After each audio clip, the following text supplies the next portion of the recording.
I've been working with Iron Age for quite a while and had the luxury of having 2 Sam Shepard scripts tossed down my way. So I got to be in Fool for Love and Buried Child. I got to work on one Sam Shepard play, and it was Fool for Love, and I played Martin, who, unsuspecting of everything that he was walking into, just wanted to go on a date. I first fell in love with Sam Shepard when I was in graduate school, Texas. I played Haas in Tooth of Crime, and I played Carter in Simpatico. I played Eddie in Iron Age Theater's production of Fool for Love. No role has ever had such a deep psychological impact on me. I'm Laurie Norton, and I played Cecilia in Simpatico at Iron Age Theater almost 20 years ago, which is breathtaking. My name is Ken Luthy, and I had the privilege of playing the character of Haas in Sam Shepard's The Tooth of Crime, all the way back in 1990. I'm John Doyle, Artistic Director of Iron Age Theater, and for almost 30 years, Randy Wise and I have been producing plays by Sam Shepard. Hi, Randy Wise from the Mythic West that Sam Shepard wrote so eloquently about. Sam Shepard, I think, more than any other playwright, writes plays that force you as an actor to go back to the fundamentals in order to sort of get it right. It's still the most challenging and rewarding roles I've ever done. If I could come up with one word that describes my experience with both of those productions, it would have to be exhausting. I mean, he really makes you work. And this was one of the things that I learned from Shepard is it's a trap to try to, or to even be concerned with what the play is about as an actor. That's the playwright's problem, what the play is about. To help that to come alive, right? Then you need to have trust and complete faith in the clues that are given to you within the script. And nobody, I feel, did that better than Shepard. There wasn't a word wasted that would help you as an actor to make that thing happen. I remember that it was really hard, actually, to figure out how to play her. She's the only character who doesn't come with all of this backstory and past. She's kind of free of all that, and it can seem as if she's kind of ditzy, but I don't think she was.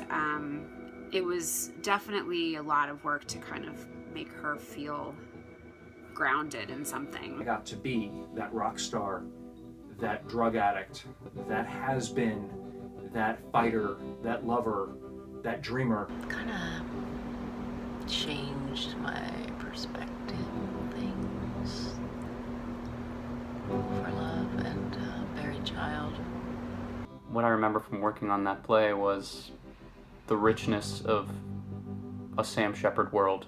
The thing that was really engendered in me getting inside of Eddie's head was this desire for unadulterated freedom, freedom, which is a big buzzword in our society, and something that is potentially destructive. Shepard's work is riddled with technical difficulties that are exciting for a production company.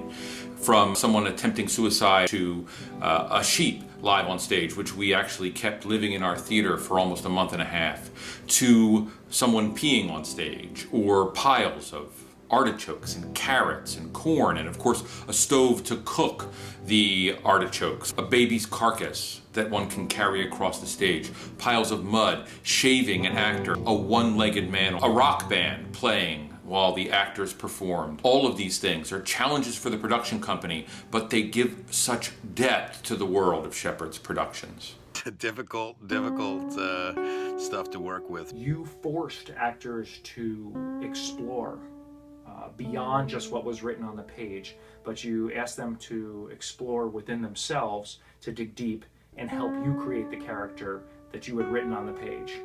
And in both of those shows, there's another character who's trying to assume or steal or usurp the identity of the other, being my character.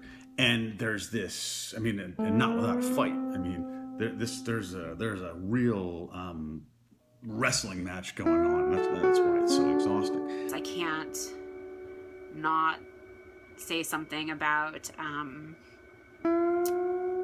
TJ, who played Sims, and we had this amazing scene together. It's just one of the best scenes in the play, I think. I really had a great time watching it again. I really was appreciative of the fact I'd never gotten to do a Sam Shepard play before, and I haven't gotten to do one since. It was an honor to be able to act in a couple of Shepard plays, and I hope to act in many more. It's not much anybody can actually say about Sam Shepard that probably won't be said by a lot of other people, but for me personally, he opened my eyes as a theater artist to taking chances, trying things, pushing the boundaries, being adventurous, doing things that people didn't necessarily expect, certainly that they didn't always want. Sam Shepard was a visionary. He had an amazing sense of social consciousness. He was a futurist.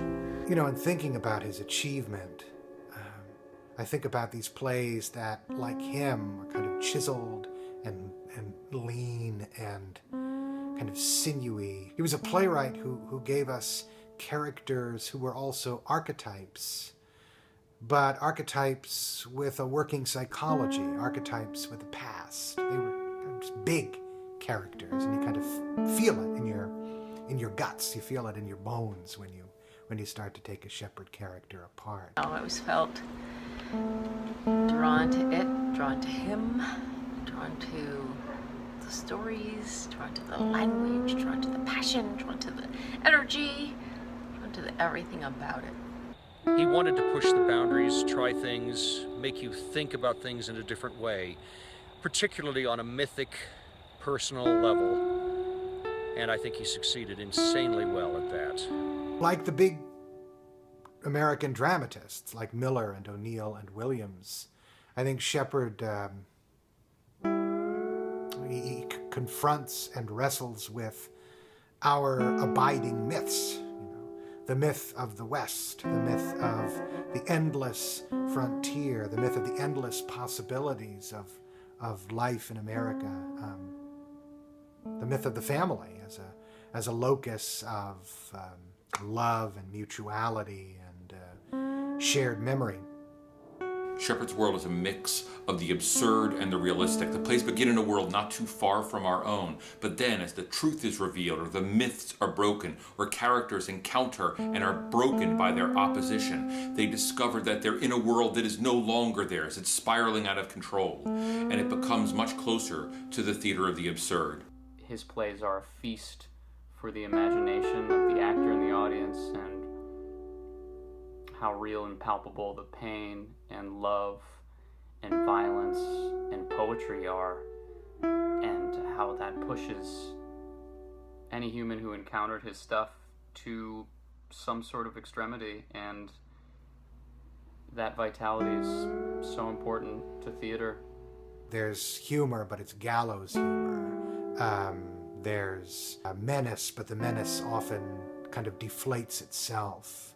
There's love and passion, but love and passion that are deeply aware of their own incapacity and at times even ineptitude, which doesn't compromise the reality of the love is love and the passion is passion. He created these really interesting, visually stimulating pieces of work that challenged not only the audience member, but the actors that were playing the role. And a playwright who has a phenomenal sense of the power of the image. It's not just about the words, it's also about the image. Think about that phenomenal and absolutely sort of horrifying closing image of Buried Child. Shepard's a mix of the West and the East Coast of the country, a blending of the urban and the rural. It opened the doors for me to, again, push my own personal boundaries, to explore my own personal mythology, my place in it, what it meant, why it meant what it did, and why it still means what it means. I'm not actively involved in the theater anymore, but Sam Shepard is still a part of my life. and a part of my work, even though it's not directly theatrical anymore. But he made such an impact on me personally as a writer and a thinker and a adventurous soul that'll stay with me the rest of my life. Beautiful, it's honest, it's unapologetic, and it's unforgiving. Had to sneak into the library to read his plays and stories. Sneak into the theater to watch the theater kids perform his plays. What's important and what makes his shows for me so compelling is that struggle. It was really moving to me to feel the power of Shepard's language and how much of an impact he had. So I'm really grateful and happy that I got to share this memory with you. Thank you, Sam, for creating those roles. I still have my yearbook photo here of when we did the production, and it still is the most amazing piece of work that I was able to be a part of. I was in love with him from graduate school on. In fact, I had this dream that we would be married someday. Maybe we are. Hearing Sam Shepard passed away, I heard that news today. It struck home.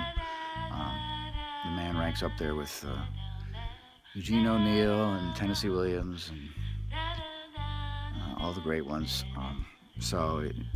He's a real, to me, it was just an American playwright who got down to the nitty-gritty of things and saw things in a very unique and individual way. So, Sam, we're going to miss you wherever you are. I